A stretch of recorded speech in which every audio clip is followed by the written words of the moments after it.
ahwefo yedamase ene yawada yede ho ane abankasi ase se ene da yawadan wode ache yen Nyansapo TV ana mprempren yabeduru awa chankrom ebe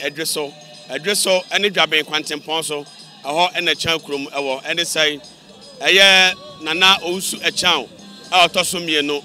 ankane nana echankrom ene asenu ahene okone krachi bese mfie aduonu enwatwenie 28 years ana sabre ene ana yewura nana nanim pompo a obeso na som eye yewura munyamfo bema nana Osei Tutu Ampem obentempra ko bema wuti abunu wuti akoko atwentwenko a yetwen na nsanya kosa sabre ye na yewura obe ono nana adehie na Brempon ye kese awa chankrom ne santi enene Nyansapo ide TV nyina abepiem awa ha na enadwumade nyina ede mamo ya hwebechi a eye ahemfie kese a nana echankrom ene asenua hene enpa baako odi krom bienu echankrom ana asenua no awo tafo pankro no ehwa meduma na akwasenua na fifra na akwafaade ahoye kwa Abibirem nsinim sabe woni di ho nyina ehene wonene woye nananim pompo adehie nti ene nananom echankrom ni asenua nananom atrankonya omunyina ewa ha sanso ana adonten feku omunyina beba nananom ahemfo aiwo manhia ane ahema ane nananom adikuro omunyina beba feku ahodo na so beba ti ene dwumade no de bekoso bia ba mu mpanimfo nso ebeba abeta dwumade yachi de bekọ bia Nyansapo TV ema enjimu ma yema hunu dwumade nyina sirisitiye yeda masepi ye ho meso ha na yaba wuram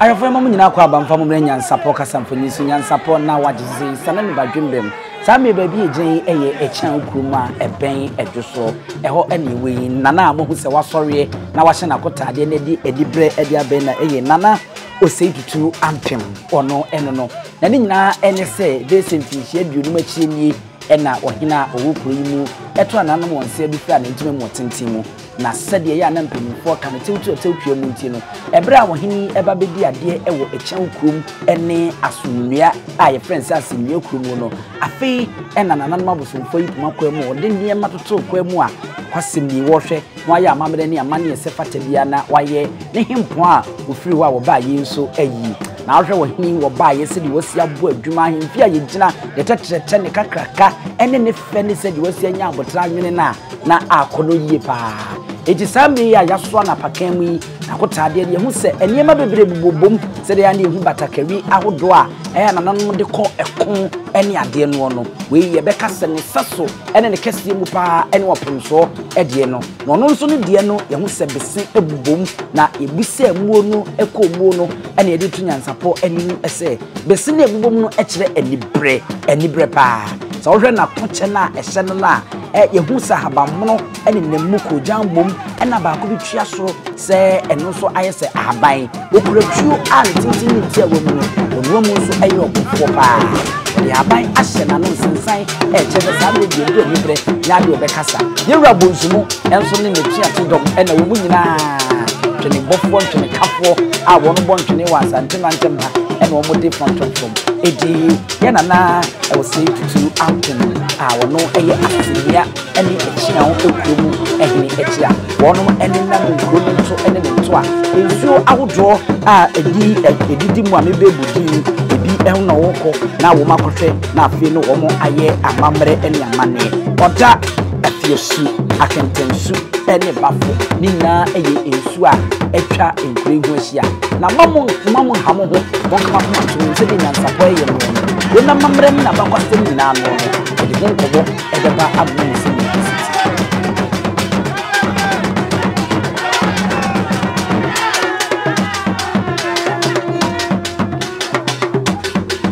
eduru bebia na Osei Tutu Ampem no agina kakra na wayi nkunya kakra na afi no bonsumo asade twini na bom na afi watu atene mare mvise na anu ya ni rabunsu eni opemso mo do mo ni tie mo tenda den to beko kwaji dane Asante man edi amamre ni amane a wo ma ba bepiem amabunsu esa to ni mapa so e wa Asante mantema nana eguso a woko na wo hwa ade a enwanwa a akono wo mu ene se wo hi ekuro yi woda man hini benu entem na nso sabi konto won so mu bia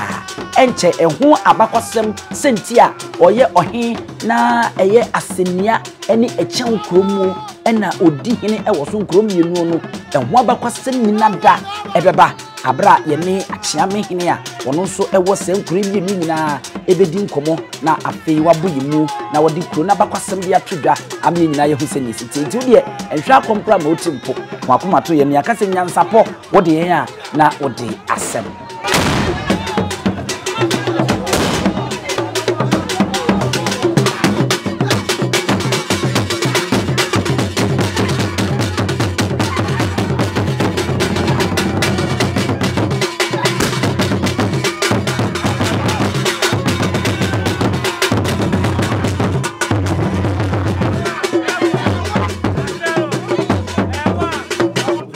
abusha eno no sede kan na nana Osei Tutu Ampem eno no asemnia ane echan ekrum ehene eno no wei eya no petututu ena amamre ni amane ye no ansa na de bechi pa yi pa amayi na hyase no ese e wose wo hene wo se na kontade na one wowuo ekogina ko ano na one ne kokko se na se kira ano no nti ensu awodo American bobo bi din a eneye onamuo na wo ye amamre ni amane sansa tete no no abakwasem chema na etwakuri hu ahia ebi ene oda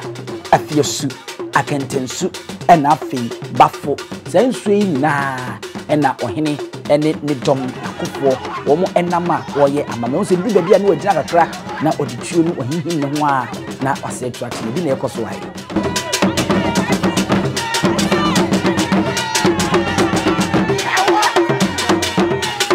Asante wa amamre Asante wa ho amane a kwasemi efe eno ne ma Asante eya Asante na egrofo kukuru krakra fi wo maman so efe mfidie ebetwa na wo de koma kosi kokko ohwebie enya asenkotra na Osei Tutu Ampem eno no wona ote na pakan mu ora pakan na so emrante kwa na de ba na entume semu no amusuo no eye sonkokra entese ebi a wo hene ebadwabo ase akoside bi ene eye nigye bi na eye kenta ye de semu no se we se wo hwa eni ni biri ena kokko demu ene na kotade na ese na husuo na ebibom no eye ayepe ho ebo a wo hene ba obo se ekura kwabrane na ayechen soso ana ahoma soso na enisi efiri mu eba no no saa ehyen ejina ho ebo wo hene ho ban epam sunsun fi eni sunsun bone edifiri kwa mu sempo okrabrifo bi aye na dwen se obedi bone ewusunsun mu ne ade a gidie ne ene se saa eboyi ana se ehyen mum ebo modin epam saa sunsun bone ne front won se abrante no ekura na wo so a odi ohene enchen unsentwene soso epabrani se ni ebuma wujina wa na abutinko na abo na no pepepepe ede na enso no twene na enso wo mo no enye adeketwa emuduro no eye ne cement bag ba ko ayefe from nnua a emudu na eye papa na ediye ye de nwoma eye papa so de anene so uze bonsumu ne nkrofo so wo mo na ye burumu a ya na wakai wo mo nso bere enso de aka Asante mema de ye ka from bone ntwene body a ebonsu ene wono ankasa ne do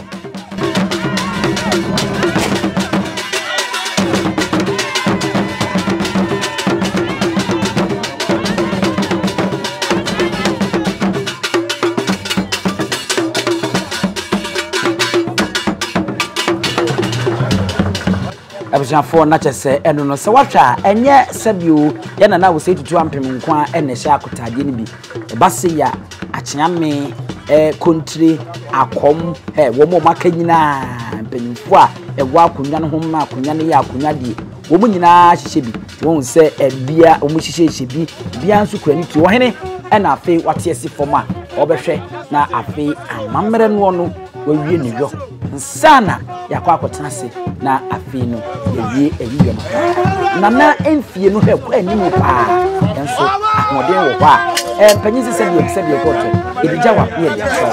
wonni sei sɛ wobɛka sɛ ntumi yɛ ɔsom mu na wafa no mu sɛ do Otumfuo Brempon yɛ nipa ketewa de na so ɔde pompo nso na asoɛ nti na yɛ sɛ duru hɔ a ɛwɔ sɛ woyɛ ɛno apepɛɛpɛ ɛna yɛ nana Osei Tutu Ampem wɔ dan na di wa yɛ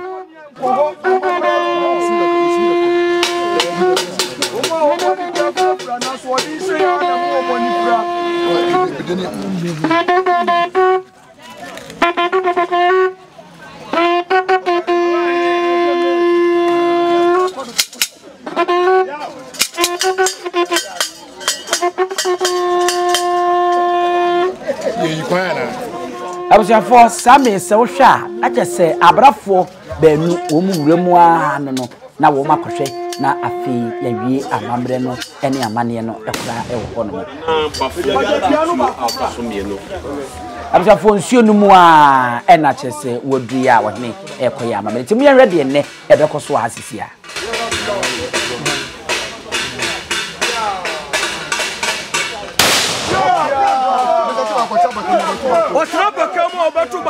Ebusia enono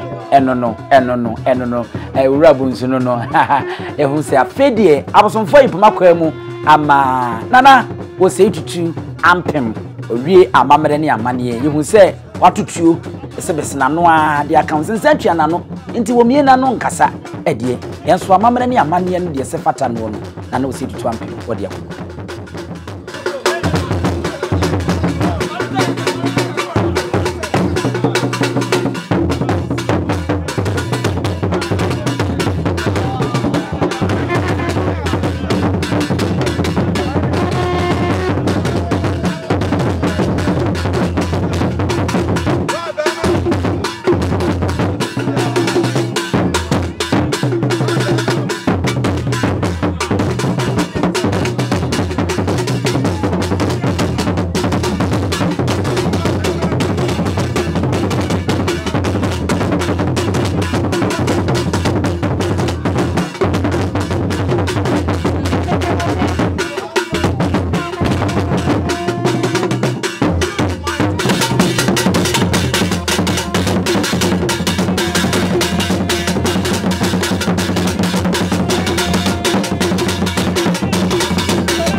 abusia enono eje bu eje nya ba bedu amamre ene amane ana ewo se yana na Osei Tutu Ampem asenia anase asunua ena afi echen okurumu woyo ansakura na wakotrase amayi na baso no ene no mu se wo fa okuru ni ntro ene ne ntro a wokoye ye no amamre ni kiremu a o mfa kurum sane tie no one nem kuro neja ano saa na ode aya amamre ni nyina wi nsu atwa ho ahia afei ene ohene ede nani kiremu kurumu ama sade mu nyina mu nim kuroma ede anigye ene osebo ene momomme edi achi afei na from so bonsumu nso ahoɔden naba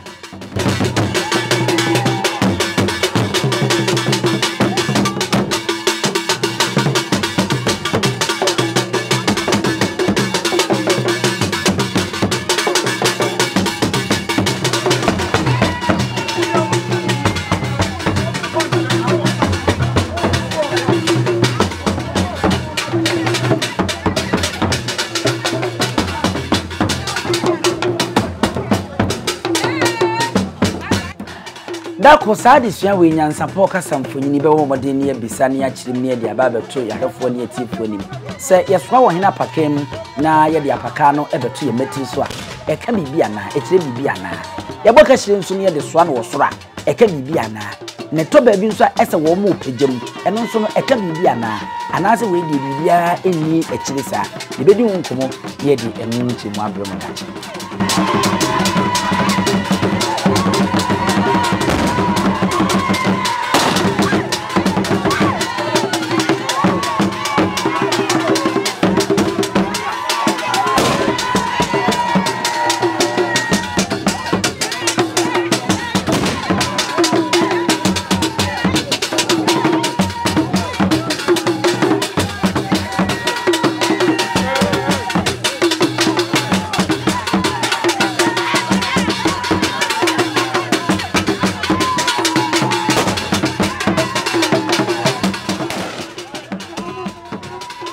Therefore, so sha ebra ye kono no ekwan awodo a na ede nana Osei Tutu Ampem efa so no ene abra yiyi baby ede na befa na ye se ede adi pipi se amamre no no ye ko ya yemfa ko nemu ye wie dia otumi befam se kwantempo na nkasa na ye de Brempon asiso edom bi akire na ye de ne ekono eti yegu so opem se ohene doko wakoboa no ho wasa ba betia se amanne eyi wi ada obesi mfi bi mu achi no ebe wi ndi Nyansapo yenso ye ni mo anewa ya no abomode no subscribe na wa share na wa like wa dun chenso foto e famai on se de me kan ni afi wo masa asesa no apaja ede eyi dukubi na se kashire bi ato wo no mati ni so e na wo mode apakan no ato so saa yeyi e kire se ye de to so e kire se e de tu apampem so e kire se ye de honkomo be ba mod e be brebo de we de mon kama kuma entini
Elsia na jese eno no se die nkakra yede yana na Osei Tutu Ampem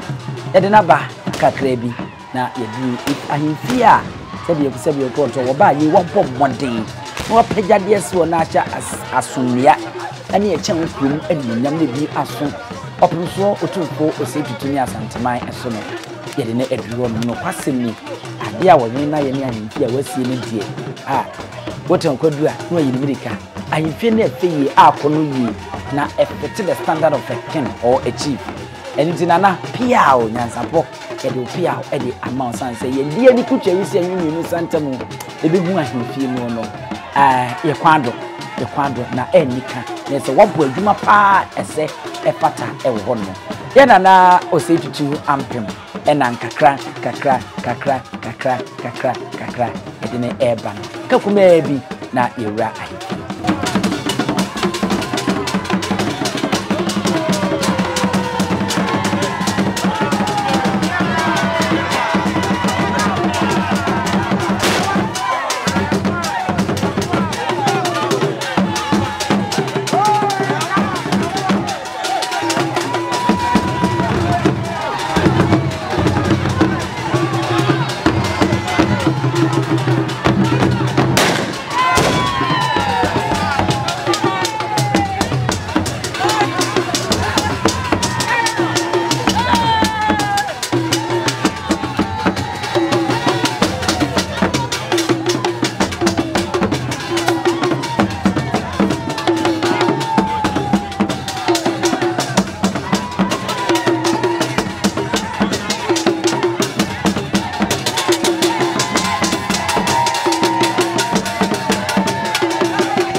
Abusua na je se afedie e kwantinti bia se de mpanyimfo kan be wia boboa no yakọ yanante yakọ ya amabrama na Osei Tutu Ampem ko wi afeni ya bewura ahimfi wa anisa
Nana yena mamre nyina wie Abibirem fie wa baba betena se afi na ne mpanyimfo se de mu no wo mu nyina eba no mo piafo na wo machia na za amena kwa ba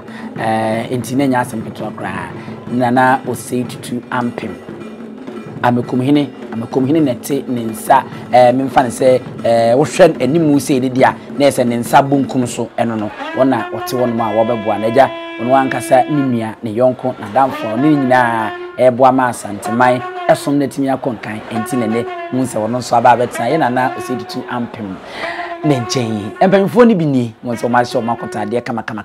abusiafo mo ma yenyina we so na yemfa amamre di kan ye na no pay no yemfa ensi na yensore so ai Nyansapo kasamfoni bo moden subscribe na share like na fo adwenche fato ase efa emaye midi ene abusiapani owusu aduom ye ma munyina mo ene hwa ojen ahenewa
Sabe ka ya twere ni mu nyame nai ebu afaso enye de ya twere ni mu twa nyame sebedi akone bakwen bodi atwede na se kofi nro ni ya aben ntime nyina ni mu ampata na wo yade ya